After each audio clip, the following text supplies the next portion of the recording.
Dans cette vidéo, nous allons parler de la peur de s'exprimer en français et comment dépasser cette peur, donc des conseils pour bien communiquer lorsque l'on est débutant. Alors, quels sont les objectifs de cette présentation? Tout d'abord, une première présentation qui vise à identifier les blocages internes qui vous empêchent de parler en français. Reconnaître les obstacles au quotidien et les contourner, mettre en place des stratégies personnelles pour parler davantage en français.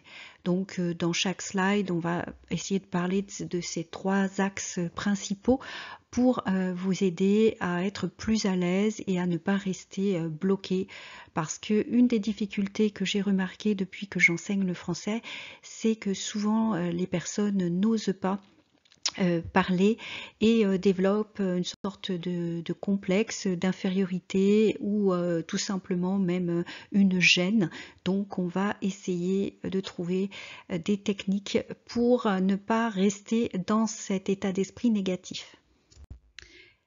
Alors, qu'en est-il de ces blocages internes? Parmi certains blocages internes, on peut avoir des mauvais souvenirs. Effectivement, on peut avoir pris des cours de français et ça s'était mal passé, ou alors on avait eu un professeur un petit peu trop sévère. On peut aussi avoir subi des humiliations, que ce soit pendant ses études ou auprès d'autres personnes qui parlaient la langue et qui se sont moquées de nous.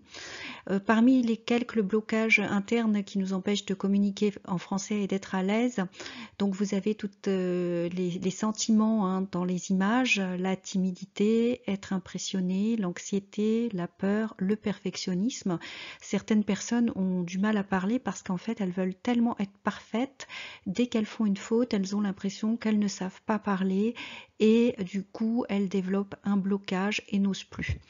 Alors, on peut aussi rajouter à tout cela la comparaison vis-à-vis du groupe. Si vous êtes en classe et que certaines personnes ont plus de facilité que vous, cela peut effectivement empêcher une personne d'être à l'aise.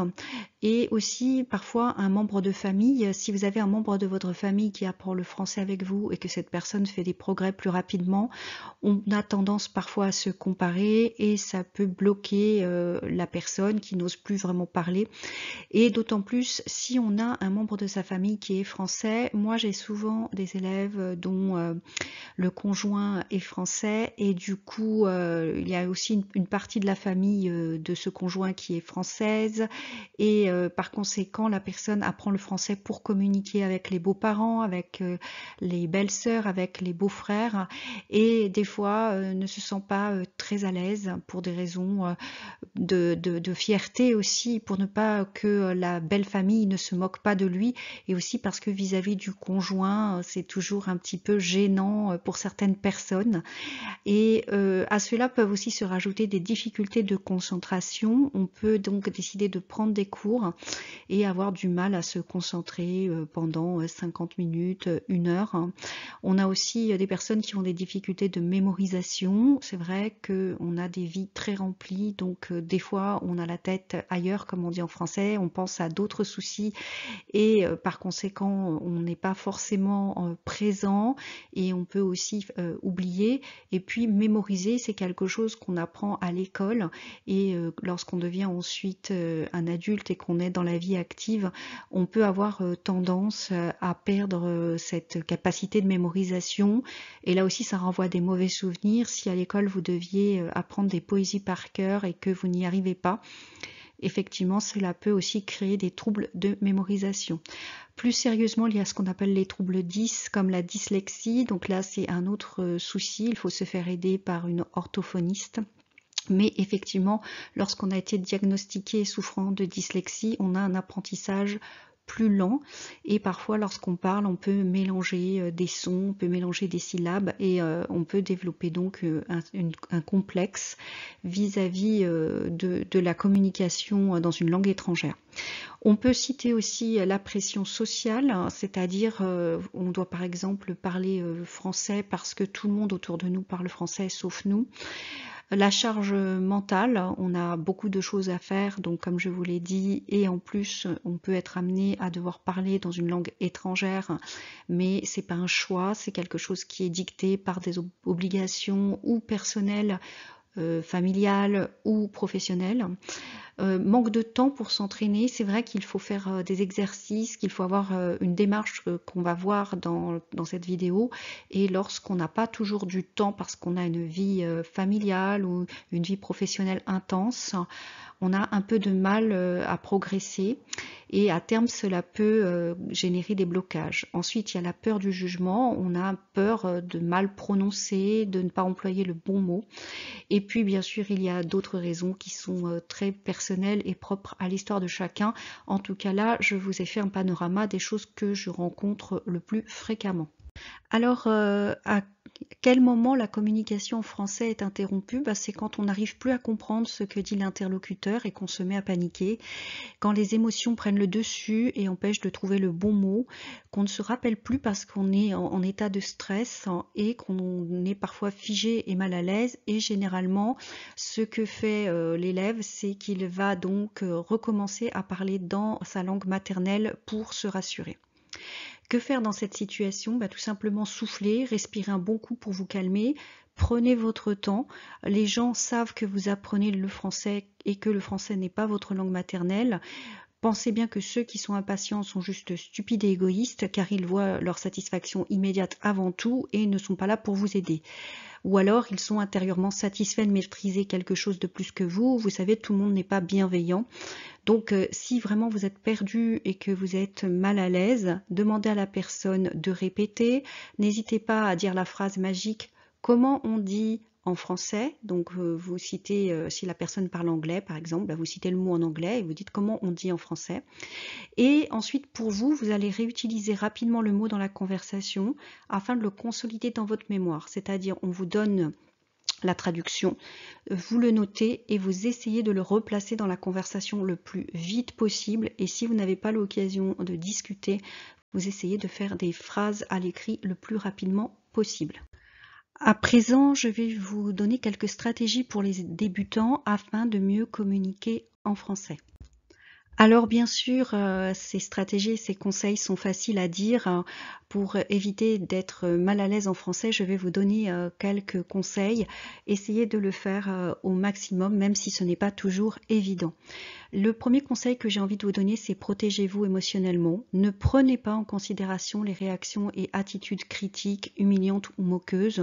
Donc si quelqu'un se moque de vous, si quelqu'un rit quand vous parlez ou vous fait comprendre que vous parlez un mauvais français, dites-vous bien que c'est cette personne qui est stupide et pas vous. Demandez aux collaborateurs d'éviter le jargon. Alors ça, c'est dans le milieu professionnel. Les expressions, le jargon sont pour les personnes d'un niveau plus avancé et donc c'est pas évident pour personne, même pour des personnes d'un niveau plus supérieur, de connaître le jargon professionnel. Et puis les expressions de la langue française, il y a même des Français qui ne les comprennent pas toujours. Il y a des registres pour apprendre les expressions françaises. Donc demandez vraiment aux personnes de communiquer avec vous de manière clair, standard, en dehors de tout ce qui va être idiomatique. Gardez confiance en vous, ce n'est pas parce que vous faites de petites erreurs en français que c'est grave ou que vous êtes en faute, même si c'est dans un contexte professionnel, relativisez. Si vous prêtez attention à la manière de parler de certaines personnes, vous remarquerez que beaucoup de Français font aussi des erreurs, donc ne vous dévalorisez pas parce que vous êtes étranger. Enfin, lorsque vous communiquez en français, notamment dans le cadre professionnel, choisissez toujours un environnement calme, c'est-à-dire avec des bruits parasites absents, c'est-à-dire il faudrait communiquer dans un environnement qui n'est pas bruyant et avec des outils informatiques performants pour éviter le bruit qui est source de confusion. C'est-à-dire qu'il faut avoir une bonne connexion Internet, un bon micro et avoir aussi parfois l'accès à des sous-titres ou à des transcriptions parce que si on fait une communication par Internet dans un environnement bruyant ou avec l'écran qui est figé, on peut avoir des difficultés à accéder complètement au sens et dans certains cas, c'est important de parler et de communiquer pour tout simplement concrétiser une vente ou prendre des décisions. Donc toujours dans un environnement calme avec du matériel qui permette d'entendre correctement. Une autre stratégie, c'est de pratiquer l'écoute active, même si vous n'êtes pas dans un pays francophone. Immergez-vous tous les jours dans la langue en écoutant des podcasts, des émissions de radio, en regardant des films avec les sous-titres ou en version originale. Même si vous ne comprenez pas tout, ce n'est pas grave. L'important, c'est que votre oreille s'habitue au son. Écoutez des chansons également et traduisez les paroles. Écoutez les conversations dans la rue, au bureau ou au café si vous êtes en France.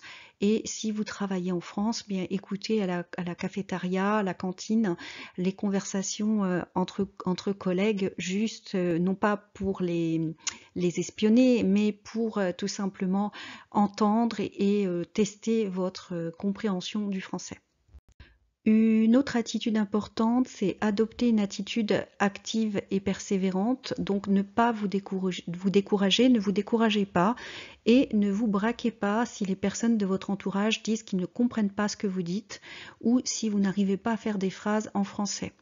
Ce n'est pas facile quand on est débutant d'atteindre ces objectifs-là. Donc demandez plutôt à votre entourage s'ils parlent mieux français que vous, comment dire les choses, quels sont d'après eux les bons mots et de vous expliquer les expressions. Sachez qu'il faut du temps pour maîtriser un nouveau sujet et que plus vous allez persévérer, plus vous serez à l'aise pour parler en français. Donc, en fait, il ne faut absolument pas paniquer si au début c'est lent. Il faut le temps que votre cerveau, que votre pratique de la phonétique s'affine et puis aussi se sentir à l'aise. Et parfois, il faut un petit peu de temps pour vaincre sa timidité, son anxiété. Et il faut aussi, comment dire, ne pas hésiter à demander aux personnes, surtout si elles sont natives et si elles sont autour de vous vous apprendre des choses parce que votre cerveau s'en rappellera plus forcément, surtout si c'est communiqué par une personne que vous appréciez. Alors, comment utiliser les bons mots et se faire comprendre? En tant que débutant, restez sur un vocabulaire standard simple, faites des phrases courtes, parlez calmement et lentement si cela vous aide au début, puis progressivement utilisez des synonymes plus complexes et parlez plus vite. Donc, vous demandez aux francophones de répéter plus lentement, mais pas trop, parce qu'il ne faut pas prendre l'habitude de s'habituer à un phrasé, à une diction trop longue et trop lente. Donc, au début, vous pouvez demander, et ensuite, progressivement, essayer de décoder les phrases dans un français naturel, plus rapide. Donc, si vous êtes au travail, demandez à vos collaborateurs de jouer le jeu avec vous et avec un conjoint, c'est pareil, progressivement. Mettez-vous des objectifs, par exemple la semaine prochaine, je parle un petit peu plus rapide, j'essaie de comprendre de manière un petit peu plus rapide. Mettez-vous également un objectif, par exemple d'ici 2 mois, je comprends lorsque les gens parlent rapidement, j'arrête de leur demander de parler plus lentement, mais au début, vous pouvez effectivement, si cela peut vous rassurer, faire la technique des petits pas et donc parler plus lentement, plus douce et demander aux personnes de faire pareil, de répéter et de parler plus lentement. Alors j'ai appelé cette stratégie soyez ouvert, soyez ouverte, c'est-à-dire ne vous jugez pas trop durement si vous avez des difficultés, que ce soit au niveau de la grammaire, de la mémorisation. Il faut du temps et de la pratique pour atteindre un niveau acceptable et en fait ne jugez pas non plus les autres s'ils ne se mettent pas à votre niveau. La pédagogie, c'est une matière qui s'apprend à l'université pour les futurs professeurs et donc votre entourage n'a pas forcément les compétences pour vous expliquer correctement telle règle de grammaire ou d'orthographe. Donc acceptez d'être surpris lorsqu'il vous explique des choses. Bien sûr, il faut vérifier que c'est vrai, mais n'ayez pas une attitude trop défensive. Et lorsque vous apprenez une langue, il faut savoir qu'on découvre de nouvelles choses chaque jour. Donc en fait, c'est normal de se tromper et au début, vous allez faire beaucoup d'erreurs, comme tout le monde, hein. Les jeunes Français, lorsqu'ils apprennent la langue, ils font aussi beaucoup d'erreurs. C'est d'ailleurs pour ça qu'ils vont à l'école. En fait, en tant que débutant, votre stratégie, c'est de demander, de donner votre retour et d'accepter les retours. Alors, il est important de demander quand vous ne comprenez pas, que ce soit à votre entourage, à votre professeur directement ou dans les commentaires si vous suivez une formation en ligne ou si vous voyez une vidéo pédagogique en français. La pédagogie, de toute façon, c'est de répéter. Donc, il est important de demander et de faire un retour quand vous n'avez pas compris et aussi quand vous pensez avoir compris. Si c'est clair, n'hésitez pas à le dire à la personne qui vous enseigne le français. Mais si c'est pas clair, il faut le dire. Il ne faut pas juste dire par politesse « oui, oui, j'ai compris » et en fait apprendre avec des erreurs. Donc demandez à vos camarades, professeurs et personnes de votre entourage parlant français de vous corriger et de vous donner leur avis lorsque vous parlez, et c'est-à-dire de vous dire s'ils pensent que vous êtes compréhensible et de vous corriger aussi. Dites-leur pour les mettre à l'aise, j'apprends le français, donc merci de me corriger. Pour terminer, je vous conseille d'être attentif à la communication non verbale. Pour comprendre certaines subtilités de langage, il peut être utile de prêter attention à cette communication, les expressions du visage, du corps.